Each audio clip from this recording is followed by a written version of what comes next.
Mesdames et messieurs, chers internautes, bonjour. Une fois de plus, nous vous souhaitons la bienvenue au sein de votre émission On en parle. Et je suis désolée pour ce léger retard, on s'excuse sincèrement. Aujourd'hui, nous vous accueillons dans cette émission.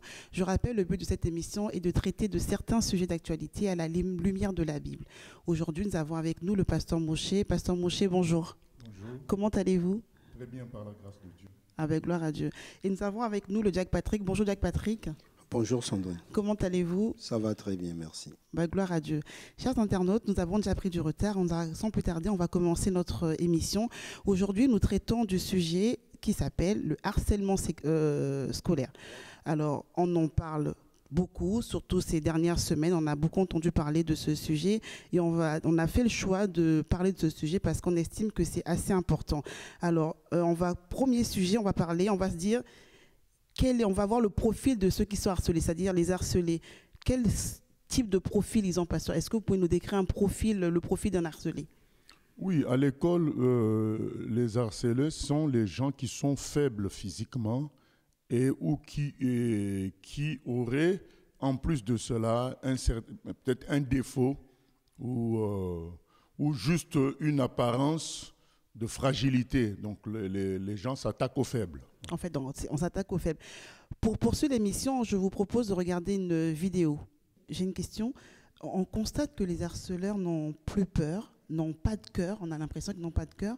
Mais comment on explique que ce phénomène ait pris autant d'ampleur? Oui, ça prend autant d'ampleur à cause du fait que le nombre de lâches dans la société augmente. Donc les gens sont devenus d'abord égoïstes et puis lâches. Vous savez, maintenant, quand on est égoïste, on ne veut plus prendre de risques pour l'autre. On ne veut plus s'intéresser à la situation de l'autre et on devient lâche. Et ce nombre augmentant, ça fait que les harceleurs ont l'espace vide pour agir comme ils veulent. Oui, on a l'impression, quand vous dites le nombre de lâches augmente, mais on voit que ça est ciblé à quelques personnes. C'est pas l'ensemble du... C'est toujours les faibles qui subissent cela. D'accord. Mais on voit aussi que les gens n'ont plus de cœur. Il y a plus de...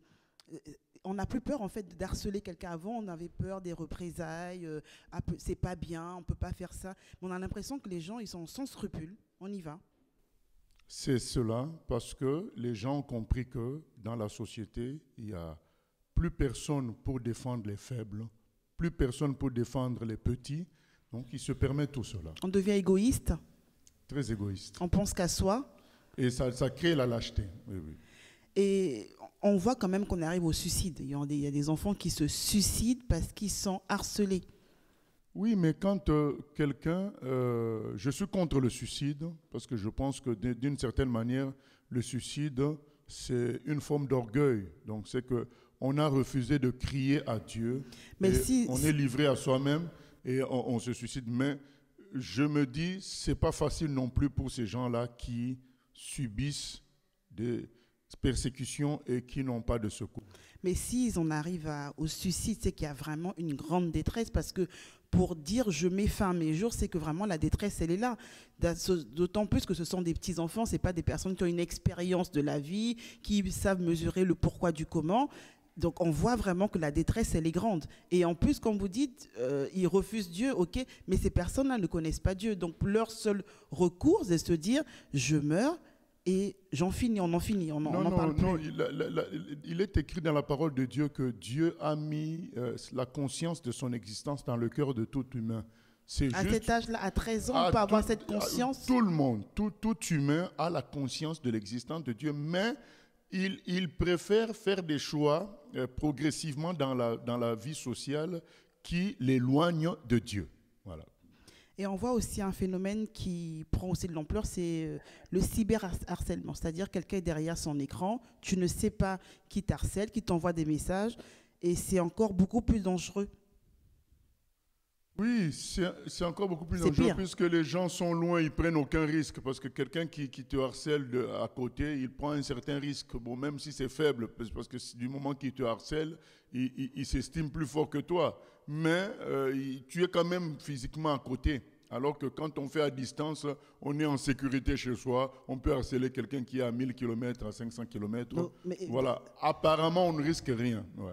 donc ça veut dire que ce phénomène est encore beaucoup plus grave parce que tout le monde peut devenir harceleur de quelqu'un. Bien sûr. Et bien je sûr. suis en Chine, j'ai harcelé quelqu'un qui est à New York. Oui, il y a beaucoup d'influenceuses, comme on dit, qui se sont suicidées à cause de ce genre de harcèlement. Voilà, parce que ils sont dans les réseaux sociaux, c'est leur vie là-bas.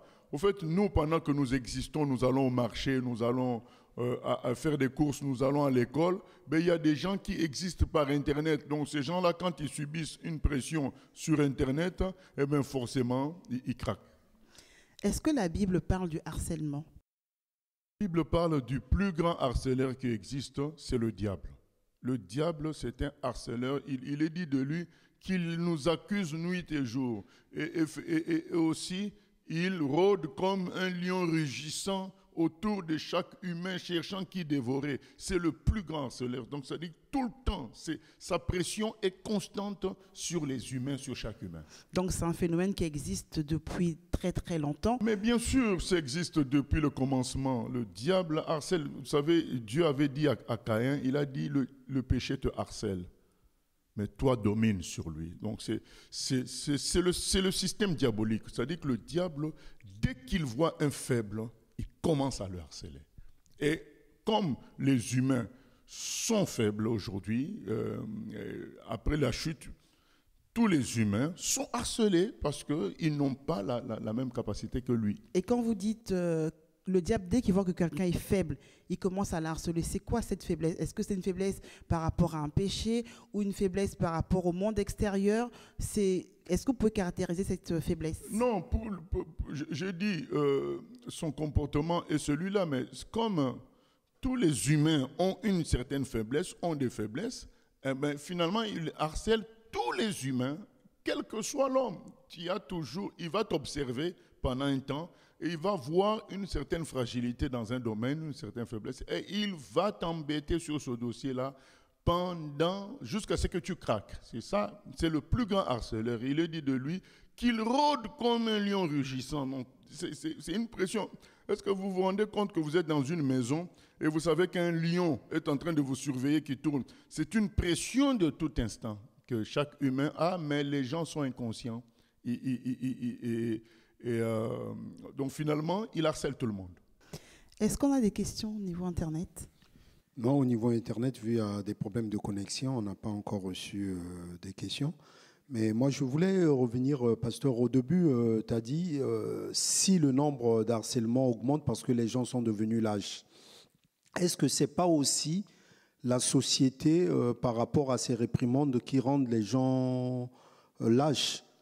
C'est-à-dire, quand moi j'interviens, par exemple, pour venir en aide à quelqu'un qui est harcelé, la justice peut se retourner contre moi parce que en voulant protéger le plus faible, peut-être que je le fais pas consciemment, violemment pour repousser la personne, et puis c'est moi qui me retrouve par la suite accusé. Est-ce que ça contribue pas à rendre les gens lâches? Je ne crois pas, puisque le juste accepte les conséquences de ses actes. Du moment qu'on fait le bien, il y a des gens, par exemple, qui gardent des immigrés chez eux, qui estiment que ces gens-là étaient en souffrance, donc ils acceptent les conséquences de leurs actes malgré les menaces de la justice. Je ne pense pas que c'est l'égoïsme qui est à l'origine de la lâcheté, le fait que les gens savent qu'en s'impliquant, eux-mêmes, ils vont se créer aussi des problèmes.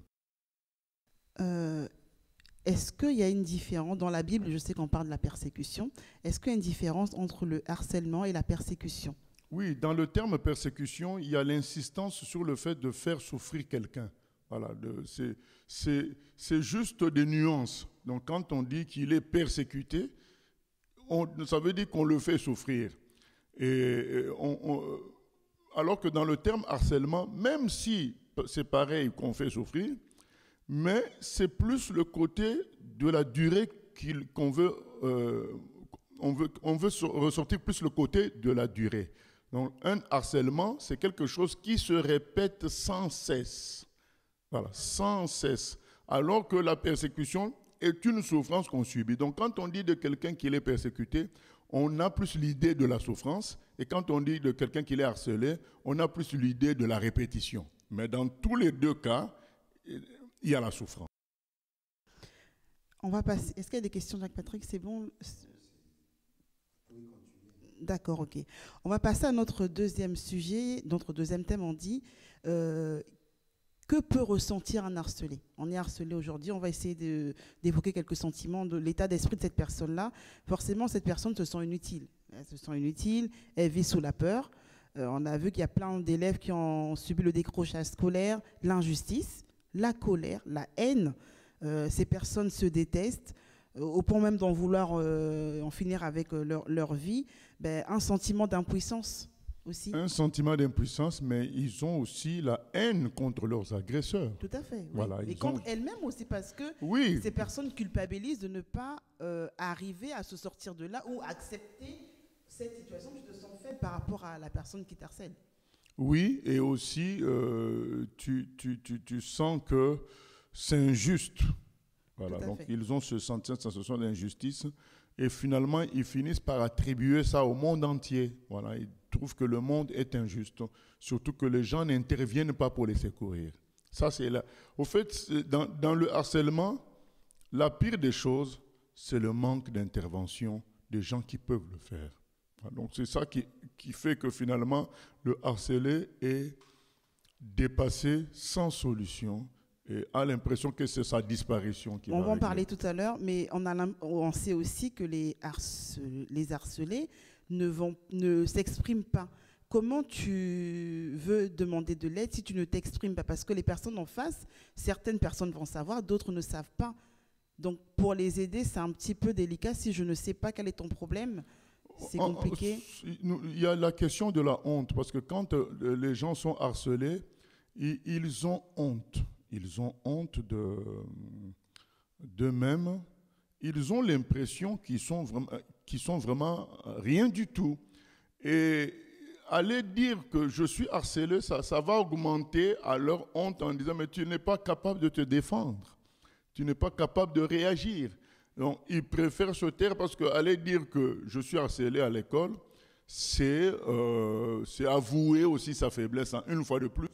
Mais pourtant, on en parle. Il y a plein de personnes qui font des témoignages. Qu'est-ce qui fait que ces personnes-là sont tétanisées au point de ne pas prendre la parole? L'être humain comme ça, on le dit aussi concernant les viols des femmes. Donc, beaucoup de femmes ne racontent pas parce qu'il y a la honte aussi de l'acte. Donc, c'est l'être humain qui est comme ça, qui est paralysé par ce genre de situation.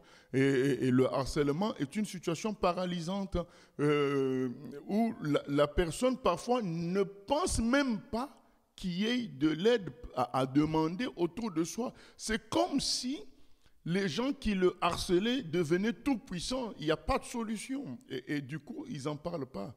Et si la société agissait beaucoup plus rapidement pour défendre les faibles, les harcelés, les choses seraient différentes. Et on a l'impression que les personnes qui sont harcelées, en fait, elles sont dans un sentiment où c'est tellement difficile pour elles que prendre la parole est encore plus difficile.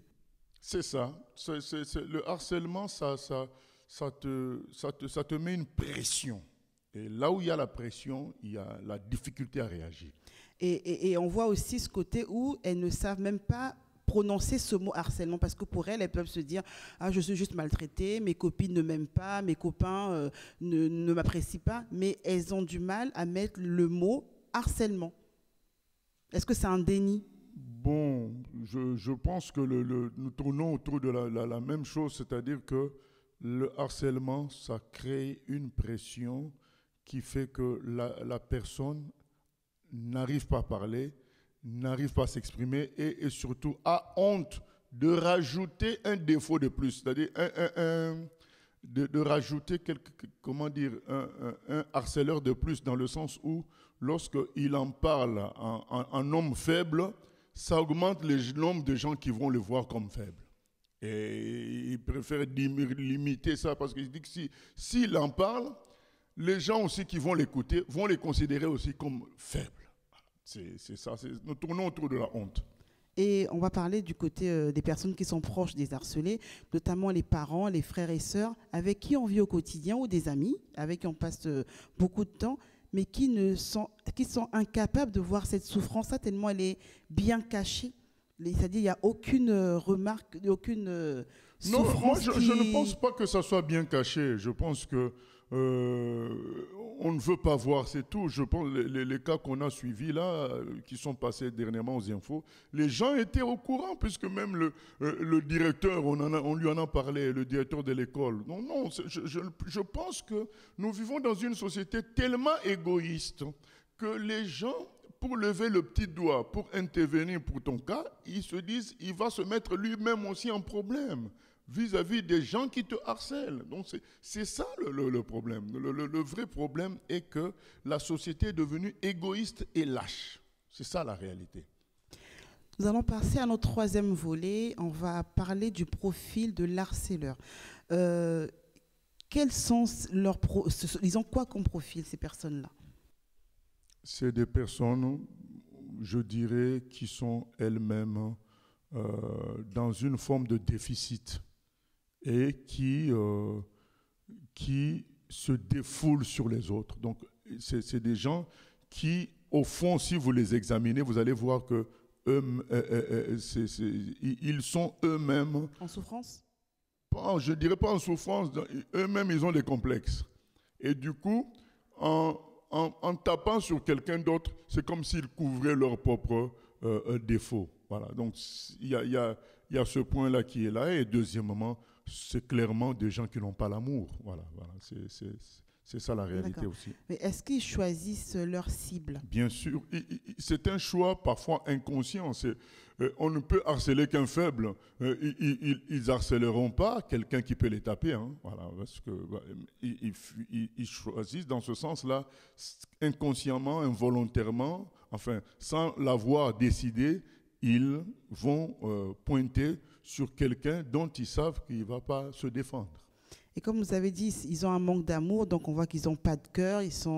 C'est-à-dire que la souffrance des autres... Je ne peux pas dire qu'ils n'ont pas de cœur. Il y en a qui n'ont pas de cœur, mais ce n'est pas tous. Vous savez, donc ce sont des choses qui sont naturelles dans la vie humaine que de vouloir dominer l'autre. C'est naturel. Mais après, c'est vrai qu'il y en a qui n'ont pas de cœur, qui ne tiennent aucun compte de ce que l'autre peut endurer, mais il y a d'autres qui le font par suivisme, naturellement. Et est-ce que des fois aussi, ils ne sont pas dans cette position-là parce qu'eux-mêmes, ils ont vécu le harcèlement? Pas forcément. Il y en a, voilà, mais dans les harceleurs, il y a plusieurs cas. Il y a des gens qui se sentent en défaut corporel, en défaut psychique, en défaut peut-être qui n'est pas très intelligent à l'école, ben, il va se défouler sur quelqu'un d'autre. Et il y a des gens qui n'ont pas de cœur, qui n'ont que comme boulot repérer les proies faibles et commencer à les attaquer. Il y a des gens qui ont subi eux-mêmes aussi des harcèlements. Voilà, donc il y a plusieurs cas. Dans tous les cas, c'est des gens qui s'attaquent aux faibles. Alors, est-ce que le diable guide ces personnes-là? Bien sûr, c'est le diable qui... 1 Jean 5, 19 nous dit que le monde entier gît sous le pouvoir du malin.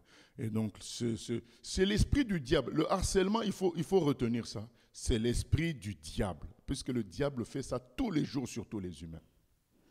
Est-ce qu'il y a des questions Non. Toujours pas, d'accord. Est-ce que, comme on a dit tout à l'heure, ces personnes, elles se sentent fortes elles se sentent fortes pourquoi? Parce qu'elles pensent pouvoir, comme on l'a dit, taper la personne qu'elles harcèlent, ou parce qu'elles sont aussi encouragées par la société et que personne n'ose les arrêter? Non, premièrement, il y a la faiblesse de la proie.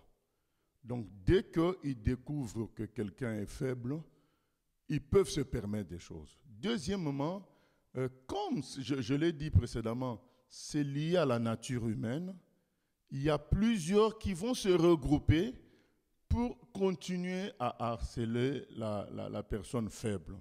Donc, il y a maintenant la force du groupe qui est là, où je peux me permettre, de toute façon, je ne suis pas seul, on est un groupe.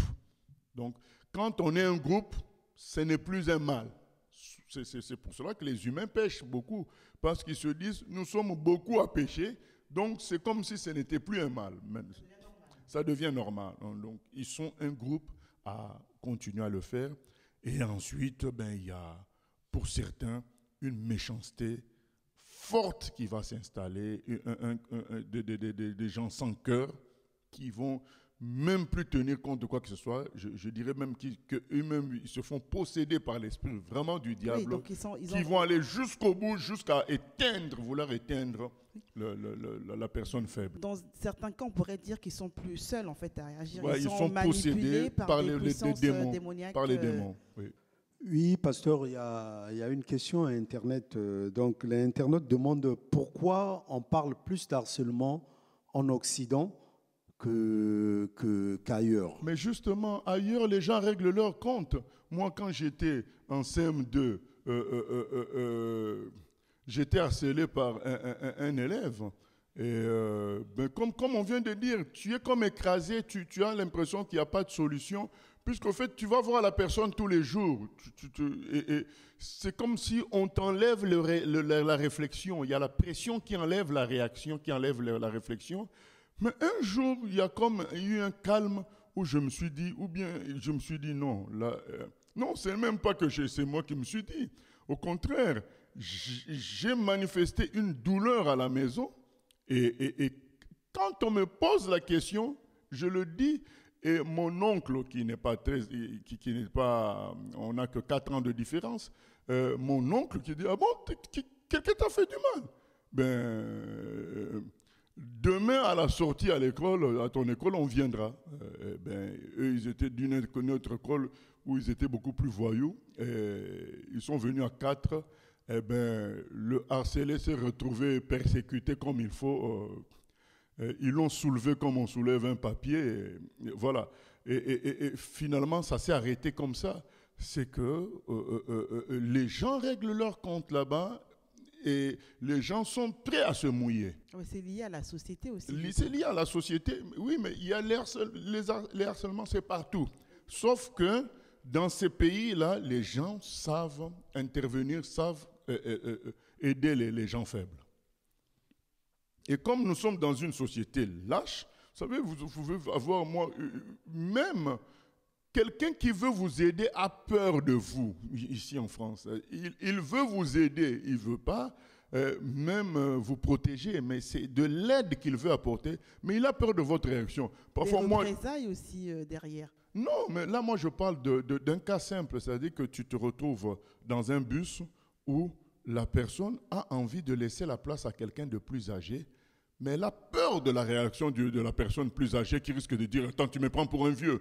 Et du coup, elle ne propose pas son aide. Vous voyez, donc, nous sommes dans une société où les gens ont peur des problèmes. Et c'est de la lâcheté, c'est de l'égoïsme. L'individualisme, comme on disait au tout début d'émission. C'est ça. Alors, en 2023, les remords ne sont plus là. Parce qu'on voit, par exemple, la vidéo de l'INSEE, la petite qui est décédée il y a quelque temps, les harceleurs continuent à harceler sa copine. Ils n'ont même pas peur que quelqu'un est décédé, tous les médias en parlent, mais ils continuent à harceler ses proches, enfin sa copine notamment. Oui, mais là c'est la phase ultime du harcèlement, c'est-à-dire c'est une phase où les personnes se figurent être dans un combat. Donc ils sont dans un combat. Pour eux, c'est une proie qu'il faut éteindre. Ah ben, c'est un copain. Ben, on continue. Ils sont entraînés par des esprits dans un combat voilà, parce dangereux, que vraiment, en méchant. plus, là, l'affaire, elle est publique. Ça ne se passe pas entre deux personnes. Une affaire publique, tout le monde en parle. Et malgré ça, ces personnes continuent quand même... Oui, parce que c'est comme s'ils étaient dans un combat. Donc, on va aller jusqu'au bout. Voilà, c'est cela, mais c'est aussi encouragé par une société, comme a dit un journaliste, qui t'attaque lorsque tu dis « je ne suis pas vacciné, je ne veux pas me faire vacciner », on coupe ton Twitter, on coupe ton Facebook, mais lorsqu'il s'agit de ce genre de choses, on laisse faire. Donc il y a la méchanceté qui est encouragée. C'est ça la réalité. Oui, les internautes réagissent, ils disent « puisque cela entraîne beaucoup de suicides, est-ce que c'est parce que l'Occident s'est éloigné de Dieu ? Bien sûr. Et est-ce que le nouvel ordre mondial a une responsabilité là-dedans ? Bien sûr, puisque le nouvel ordre mondial va t'attaquer à travers l'État lorsque tu es contre le vaccin, Mais lorsque tu fais ce genre de choses, les gens ne sont pas attaqués. On encourage la vie, le monde de la forêt, voilà, la loi de la jungle, on encourage ça. Comme ça, les gens vont être de plus en plus en instabilité, en fragilité. Vous savez, quand quelqu'un est fragile, instable, on peut le manipuler. Donc, c'est encouragé. Mais le vrai problème, c'est l'éloignement de Dieu. Parce que les gens qui se suicident, s'ils étaient dans une société où ils entendaient parler de Dieu, ils crieraient à Dieu. Ils diraient, mais regarde, là, je suis désespéré, fais quelque chose. Ils auraient quand même cette idée de le faire. Mais quand vous êtes dans une société où quand tu parles de Dieu, tu es harcelé même aussi. C'est ça qui se retrouve en Occident. Si tu parles de Dieu, tu es harcelé. Si tu crois en Dieu, tu es harcelé, tu es considéré comme quelqu'un de bête, quelqu'un qui ne réfléchit pas. Donc à partir de ce moment-là, quand quelqu'un se retrouve dans une situation où le directeur, le proviseur, les gens du quartier, personne ne s'occupe d'elle, donc de lui, finalement cette personne se dit, bon, je me suicide. Plus de questions pour l'instant? On continue. On va passer à notre 4e volet. Que doit faire l'harcelé? Pour cela, je vais vous proposer de regarder une vidéo.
Elle dit, la petite jeune, qu'il faut en parler.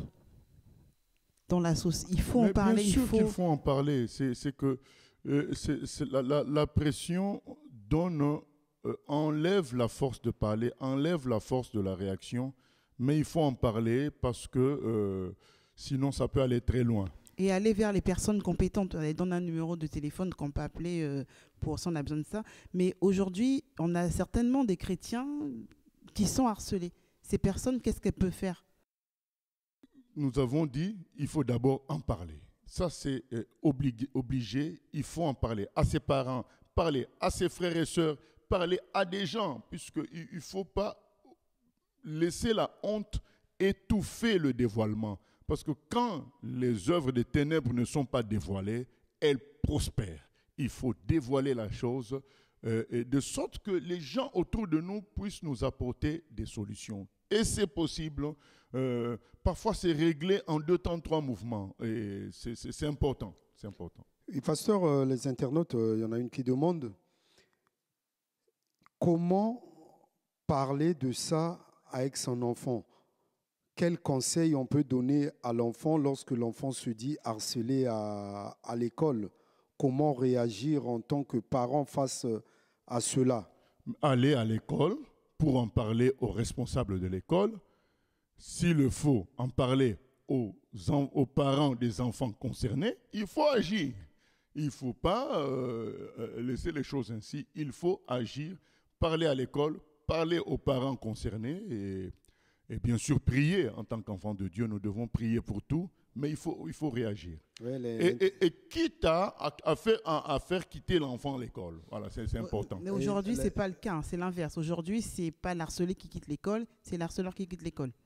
Dans les 3 quarts des cas qu'on voit actuellement en France, en tout cas, c'est le cas. C'est l'harcelé qui quitte l'école. Oui, mais c'est ce que je suis en train de dire. Donc, s'il faut faire quitter une école à ton enfant, puisqu'il est harcelé, vaut mieux le faire que faire le têtu et laisser l'enfant affronter ces personnes-là tout le temps. Et donc, justement, l'internaute dit bibliquement, quel argument biblique on peut utiliser pour soutenir son enfant par rapport à cette situation? Mais c'est ton enfant. Je ne comprends pas la question. L'enfant est sous notre autorité. Et lorsqu'il a un problème, nous devons intervenir. C'est notre responsabilité. L'enfant est sous notre responsabilité. Et je pense que la personne voulait dire, en tant que chrétien, comment on doit réagir peut-être par rapport à si son enfant est harcelé, par exemple. Mais j'ai répondu, j'ai dit qu'il fallait aller à l'école, aller discuter avec les responsables de l'école, discuter avec les parents de gens qui harcèlent. Oui, c'est vrai, pasteur, ce que vous dites. Bon, on voit même dans le reportage, les parents qui disent ils ont parlé à l'école des enfants. C'est vrai, aujourd'hui, même les CPE, quand vous voulez rencontrer d'autres parents pour essayer de régler un problème, mais ils ne vous donnent pas accès à ces parents-là. Nous n'avons pas besoin de ces parents. Oui, mais parce que nous n'avons pas besoin du CPE. Puisqu'on ne connaît pas les parents, par exemple. Nous connaissons les enfants, donc nous attendons qu'on vienne les chercher. On va voir les parents. On n'a pas besoin de CPE pour ça. Mais un enfant qui est au collège, par exemple, il ne va pas avec ses parents à l'école, il va tout seul au collège. Du moment que nous connaissons les enfants, nous pouvons connaître les parents. Il y a d'autres moyens pour pouvoir... Ou alors, dans ce cas, vous faites partir l'enfant de l'école. Vous le sortez de cette école-là parce qu'il ne faut pas forcer les choses, vouloir à tout prix insister. Voilà. Que l'enfant sorte de l'école. Il y a une autre question. Doit-on agir par la violence et protéger de manière physique en cas de danger? En cas de danger, nous devons protéger s'il le faut physiquement, oui. C'est pas contraire à l'amour de Dieu. Ah non, mais protéger, ce n'est pas taper l'autre. Et parce qu'en fait, il parle de... En fait, physiquement, oui. C'était quoi la question? Oui, la question c'était, doit-on protéger par la violence protéger de manière physique? C'est-à-dire, si quelqu'un se dirige vers mon enfant pour le frapper, je me mets entre lui et mon enfant. Mais on va pas en arriver aux mains, on va pas se battre. Par exemple, votre cas, votre oncle qui a pris votre défense il y a quelques années. Non, mais ça, c'était dans le monde. Exactement, mais là, c'est tout le monde nous entend, il n'y a pas que les chrétiens. Et si aujourd'hui, je me retrouve face à un parent ou l'harceleur, le parent de l'harceleur qui veut me taper moi, le parent, je réagis comment? Je me défends. Je l'empêche d'atteindre mon enfant. Je l'empêche d'atteindre mon enfant. Et puis, quand je crois que l'internaute parle de violence, la violence n'est pas toujours physique, mais on peut parler durement. Oui, de l'autre côté. Non, moi, je ne parle pas de parler durement. Je n'ai pas dit ça. Moi, je dis bien, lorsqu'on veut attaquer un enfant, même pas mon enfant, n'importe quel enfant. Moi, je me souviens, une fois, j'étais devant une école primaire pour récupérer mon enfant. J'ai vu 2 enfants se battre. Je suis entré dans l'école. J'ai crié sur ces 2 enfants-là, vous arrêtez. Donc, et ils se sont arrêtés. Oui, mais ça, vous l'avez fait, mais tout le monde n'a pas le cran de faire ça, d'intervenir sur des enfants qui ne sont pas les siens. Oui, c'est ce qu'on a dit tout à l'heure, c'est la lâcheté et l'égoïsme. C'est pas dans la culture européenne d'intervenir comme ça sur des enfants qui ne t'appartiennent pas. C'est la lâcheté et l'égoïsme. Voilà. Or, c'est un être humain qui souffre. On ne peut pas laisser un être... Je vais lire un passage. C'est écrit dans Psaume 31. C'est écrit... au verset 8, Proverbe 31 plutôt, au verset 8 et 9, « Ouvre ta bouche pour le muet, pour la cause de tous les délaissés. Ouvre ta bouche, juge avec justice et défends le malheureux et l'indigent. » Voilà. Donc, c'est une recommandation du Seigneur que nous puissions défendre le malheureux et l'indigent. On ne peut pas laisser les choses se faire. Oui, il y a un internaute qui dit, mais dans un reportage, une famille, enfin la famille d'un enfant harcelé est partie voir les parents, notamment la mère de l'harceleur, et la maman de l'harceleur a commencé à menacer la jeune fille harcelée. Mais les gens sont mauvais. Quand c'est comme ça, quand il n'y a pas de consensus dans ce sens-là, mais on sort l'enfant de l'école, c'est tout. Et là, en fait, les parents qui menacent, c'est les parents de l'harceleur. Est-ce que aussi les parents se disent, mon enfant est incapable de faire ça parce qu'à la maison, c'est un agneau, il est très calme, et on ne s'imagine pas que son enfant est capable de faire... Quand, après avoir fait cette action-là, ça continue dans les jours à venir, donc nous comprenons qu'il n'y a pas de solution, nous sortons l'enfant de... Est-ce l'harcèlement, n'est-ce pas une forme de narcissisme? Non, pas forcément. Il peut y avoir des narcissiques qui font ça, mais c'est pas... Au fait, le harcèlement est naturel. Il faut comprendre que tout le monde, nous tous, on l'a pratiqué à l'école. Quand il y avait quelqu'un qui avait un défaut, quelqu'un qui avait mal répondu à une question pendant le cours, au lieu de dire naissant, il a dit Nakan. C'est devenu son surnom, Nakan. Voilà. Et donc nous tous, nous avons fait ça, c'est naturel, c'est-à-dire que l'être humain naturellement s'attaque aux faibles. C'est naturel du moment que le péché est entré en nous, dans l'être humain, naturellement. Sauf qu'il y a des limites. Et il arrive à un niveau où certaines personnes n'ont pas de limite. Là, c'est d'eux vraiment que nous parlons. Mais que l'être humain fasse ça, ça se fait partout, même dans nos maisons. Ça se fait partout. Mais avec limite. Et donc, si nous en parlons parce qu'il y a des gens qui ne mettent pas de limite, qui vont jusqu'au bout.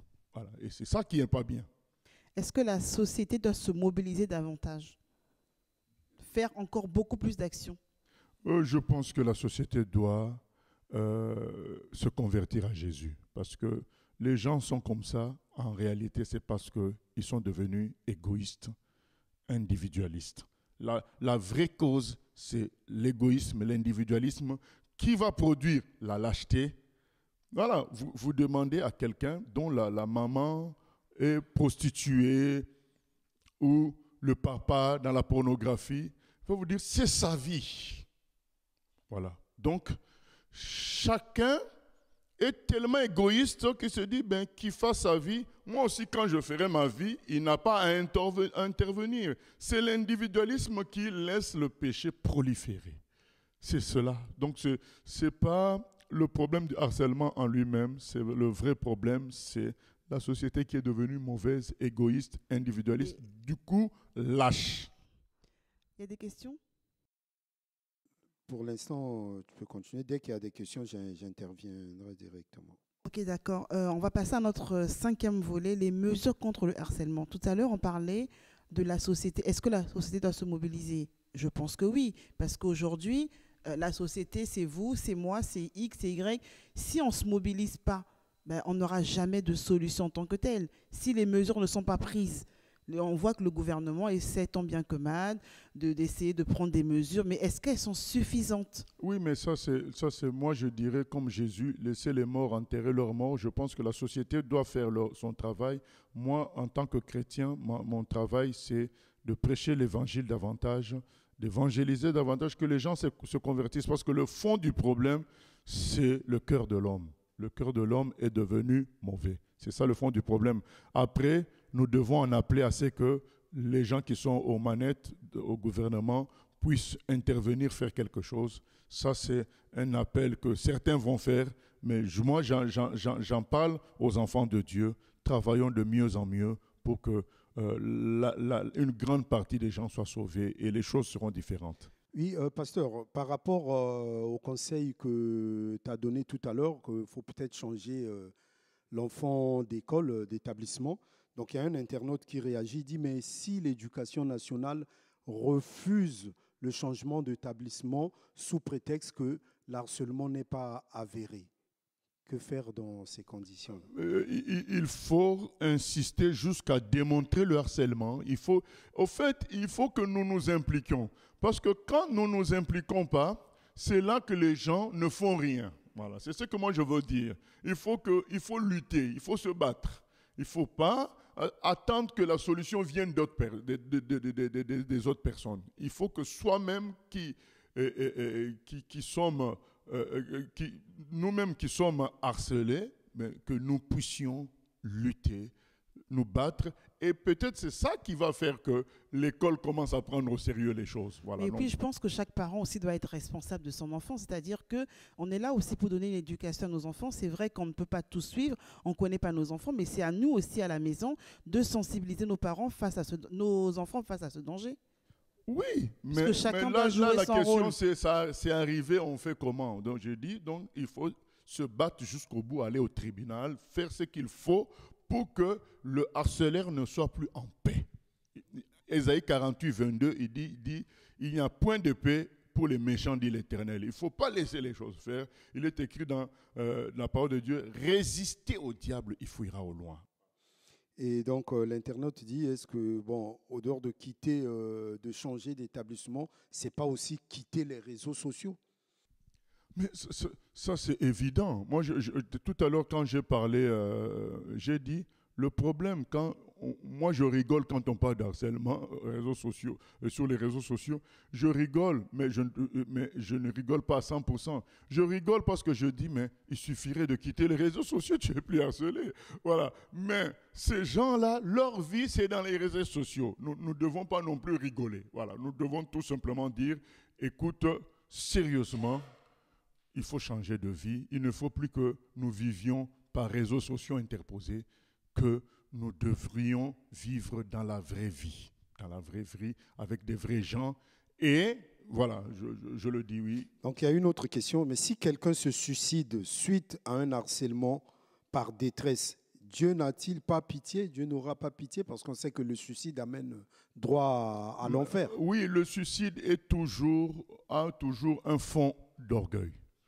Puisque il est écrit dans la parole de Dieu, dans Psaume 34, quand le malheureux crie, l'Éternel entend et le délivre de toutes ses détresses. Donc, quand nous n'avons plus de recours humain et que nous crions à Dieu, il intervient. Donc, les gens qui refusent de crier à Dieu ont développé au cours des années, au fil des ans, ils ont développé un certain rejet de Dieu. Au fait, ils subissent la conséquence de ce rejet de Dieu. Là, on sait que dans la société, on a parlé de plusieurs mesures à faire. On a dit qu'il fallait en parler, sensibiliser. Ok, d'accord. Mais aujourd'hui, qu'est-ce que vous pouvez dire, bibliquement parlant, à un harcelé et à l'harceleur? Je dirais une chose, c'est que quand je commence par parler à celui qui est en train d'harceler l'autre, donc celui qui joue le rôle de Satan, je lui dirais que tu es en train de jouer le rôle du diable, qui est de faire souffrir les autres êtres humains. La souffrance, c'est quelque chose qui détruit. Et il y a un verset de la Bible qui dit « Faites aux autres ce que vous voulez qu'on vous fasse ». Donc, c'est ce que je dirais à cette personne. Est-ce que toi, tu aimerais être harcelé ainsi? Tu aimerais qu'on te persécute ainsi? Voilà, donc fais aux autres ce que tu veux qu'on te fasse et ne joue pas le rôle du diable. Il faut laisser le mal au diable. Nous, les humains, nous devons construire dans l'amour et produire des choses constructives. Et est-ce que Dieu pardonne encore ce type ce genre de comportement, ces personnes-là? Dieu pardonne tous les péchés. Voilà. Il est écrit, si nous confessons nos péchés, il est fidèle et juste pour nous pardonner. Donc si je suis dans ce cas d'harceleur, je peux demander pardon au Seigneur et repartir. Pardon et se repentir. Se repentir, c'est changer de voie, changer de système de vie, commencer à vivre en Jésus-Christ pour aimer son prochain comme soi-même. Et au harcelé, je dirais, écoute, la solution, premièrement, c'est Dieu. Que tu aies quelqu'un qui soit fan de toi, Voilà, parce que le harcelé a l'impression que tout le monde est contre lui. Donc, lui dit, attends, il y a un au minimum qui n'est pas contre toi. C'est ton Créateur, c'est ton Dieu. Il a donné son Fils pour toi. Reprends des forces. Tu as quelqu'un qui te soutient, quelqu'un qui t'aime. Tu n'es pas seul. Voilà, lui dire déjà qu'il n'est pas seul, il y a Dieu qui l'aime. Voilà, ça c'est la première chose. Et deuxièmement, mets-toi sous la protection de Dieu. Convertis-toi, tu verras ce que Dieu fera. Il te protégera des harceleurs. Ils fuiront au nom de Jésus. Il y a le volet du pardon aussi pour l'harceleur qui pardonne Je suis son harceleur. Oui, c'est quand je dis pour sa convertis-toi, il y a tout ça, effectivement. Je connais beaucoup de gens, enfin, je connais certaines personnes qui étaient harcelées, qui, étant devenus chrétiens, ont toujours du mal à pardonner aux gens qui les ont harcelés autrefois, parce que ça laisse vraiment des traces de haine, de colère forte. Et malgré la conversion, la colère, elle est toujours là. Il y a encore là, et nous luttons dans la prière pour que la personne soit libérée, pour certaines personnes qu'elles soient libérées. Mais je dirais à ces personnes-là, nous faisons du mal à Dieu chaque jour. Et il nous pardonne, alors il faut pardonner aussi aux autres. Et en considérant en plus que ces gens-là sont manipulés par le diable, il faut pardonner. Est-ce qu'il y a d'autres questions, Jack Patrick? Non, Madame Coco. Okay. Très bien. Chers internautes, nous arrivons à la fin de notre émission. Je rappelle que le thème de ce jour était le harcèlement sexuel, le harcèlement scolaire. On a évoqué plusieurs sujets et comme a dit le pasteur, c'est la conversion, c'est la prière et le pardon. Merci de nous avoir suivis. À bientôt. Au revoir.